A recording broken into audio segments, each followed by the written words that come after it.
এই ছেলেরা তোমরা সবাই শোনো, আল্লাহ তাআলা আবারও বলতেছে, সমস্ত মিথ্যাবাদী নাফরমান তোমাদের জন্য হাসরের ময়দানে কেন লাঞ্ছনা হবে?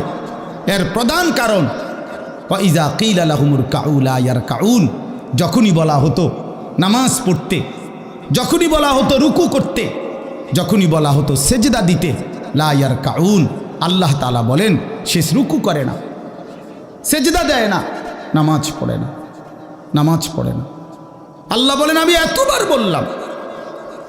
বললাম, একটা দিনে 5 বার মসজিদে আজান হলো, একটা মহল্লায় শুধু একটা মসজিদ না, এক এক ওয়াক্তে এক একজনের কানে কমপক্ষে 10টা মসজিদ থেকে আজানের আওয়াজ আসে, ঠিক কিনা বলেন? কি রে বান্দা, এত শক্ত হইলি কেমনে বান্দা?